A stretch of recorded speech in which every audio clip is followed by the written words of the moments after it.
Hey folks, Country Prepper here. Well, I am putting together some kits for my Prepping for Winter series, stuff that I'm going to be putting in my truck in a later video, and today I'm building a fire kit. So I thought I would go through, and some of the stuff I have already done reviews on, some that I have not, some stuff that I'm very new to, I haven't used yet at all, and I'm going to test out right here on video for you guys, and we can see how well it works, and some other stuff that I have used for quite a while, but I never showed in a video before. So, you know, it's all going to be good stuff to watch, and anything that I've already reviewed, I will leave links to. Probably the little interactive cards up here in the corner. Now, here's the case, and that came from Walmart Outdoor Products. It's a good waterproof case. I left the stickers on it for now, so if you guys want to pick one up, you can go.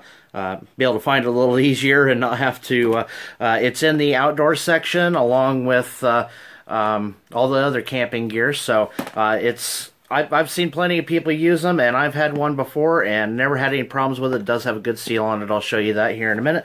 So let's just go ahead and open her up, see what we got. First thing I want to show you guys is this does have a nice, pretty good heavy latch on it for what it is.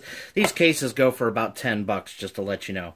On top, this is actually the little fuel cubes out of one of those Coughlin's emergency stoves, and usually I would put wet fires in here. I know I have some, but right at the moment I can't find them, so I'm going to test these out. I got one out here on the side that I'll test out here in a minute and show you. They work pretty much just as good. Next up, some UCO storm matches, one of my torch lighters, and this is wrapped with Gorilla Tape.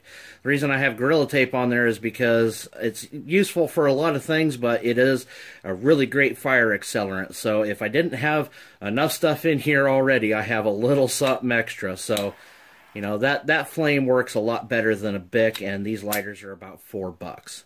Now, this is my Streamlight Micro Stream, and the reason this is in here is, you know, if it's dark, if I should happen to go off the road, be in an accident, something like that, or get stranded, whatever, and I need to get a fire going, I want to be able to see what I'm doing so I'm not fiddling around in the dark and wasting any of my tinders or anything like that. So the reason this one is great is because it has that double-sided clip on it, so you can use it as a headlight, and also, you know, you can put it back in your pocket too. So it's a little AAA flashlight. It's like, I don't know, 80 lumens or something like that.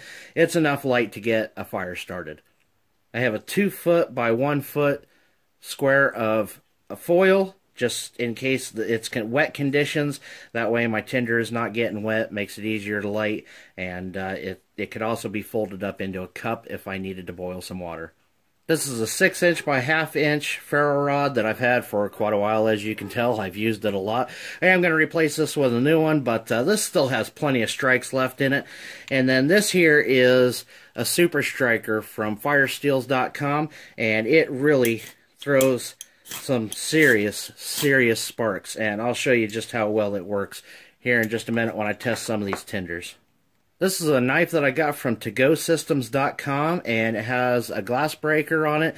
This is just a really excellent tool to keep in your vehicle, especially for emergency purposes, because not only does it have a really nice blade on it, it is extremely sharp, I will tell you that.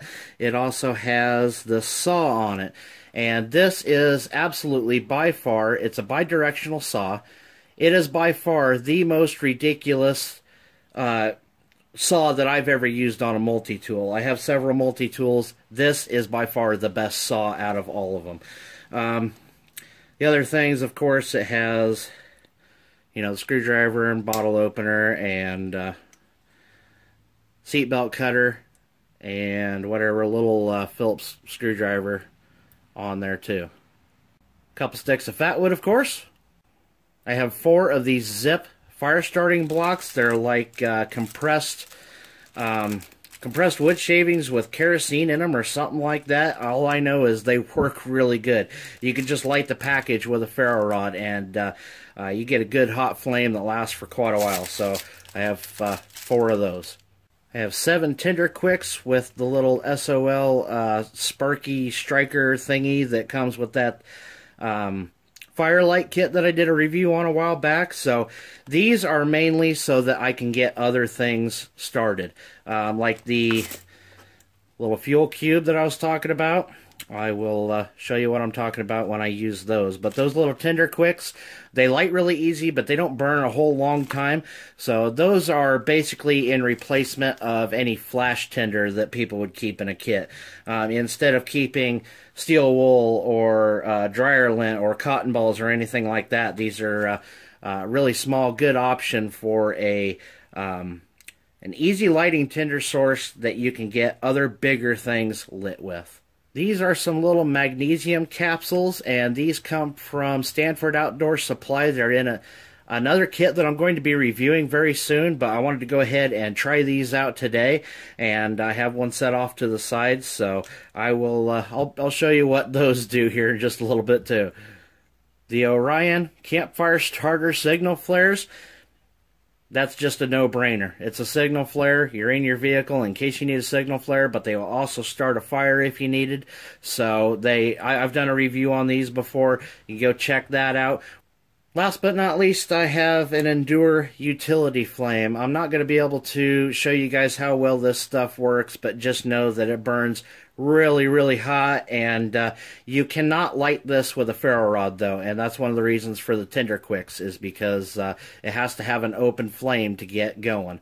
So, but it is like a gel in there, and I'll get some more and do a review someday down the road, but just know that these do burn really ridiculously hot, and for quite a while too. Black Scout Survival actually did a video on these a while back, and so I will see if I can find a link so you guys can go check that out if you want to. Okay, so here is those magnesium capsules. Comes 30 of them in a bottle, and I will definitely leave a link for you guys down in the description if this works out like I hope it will. So I don't know if you need to pull these apart. I haven't seen a video on them yet. So let's just go ahead and try and blast this with some sparks and see what happens.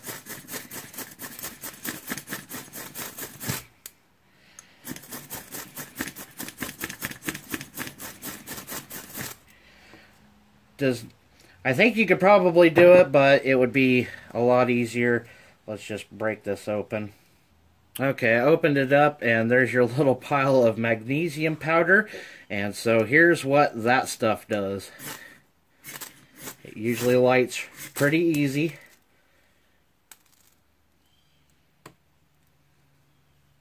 It's hot, but we're not getting a flame.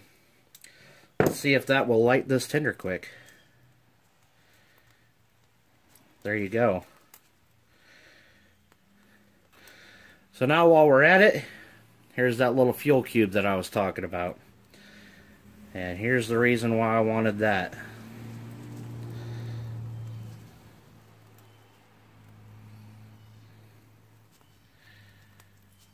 That will get a good flame going and burn for quite a few minutes.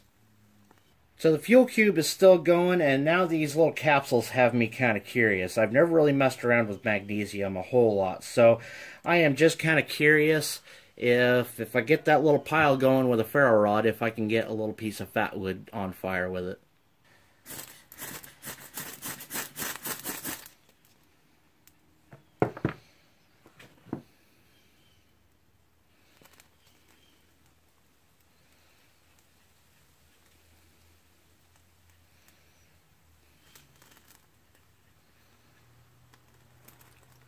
Now, I forgot to show you guys that seal that's on the inside of the lid, but there it is. Got my kit all put back together. Got it all locked in, and that stuff is still actually burning. Just a little bit. The fat wood's gone just to smoke now, so... But that was pretty cool with that magnesium capsule, getting a piece of fat wood going like that. That was awesome. Fuel cube is still going. Sometimes if you just nick those with the tip of your knife to open them back up just a little bit, they'll burn quite a bit longer. So that's just one little tip for you. Now, some people might be wondering why I don't have a Fresnel lens and some char cloth or char wood or anything like that in there, and that's because in the wintertime, the sun just does not shine very often around here, so it's really pointless to use up that room for something that you're not very likely going to be able to use. I can start a lot of fires with what I have in here. In fact, there's just a little bit of room. I might actually go ahead and throw a Bic lighter in here anyhow, even though I have that torch lighter in there. You just can never have too many ignition sources. So this is just part of my truck kit. I hope you guys are enjoying this prepping for winter series, and if so, please give me a thumbs up, share with your friends, share it on social media, and thank you very much for watching. See you next time.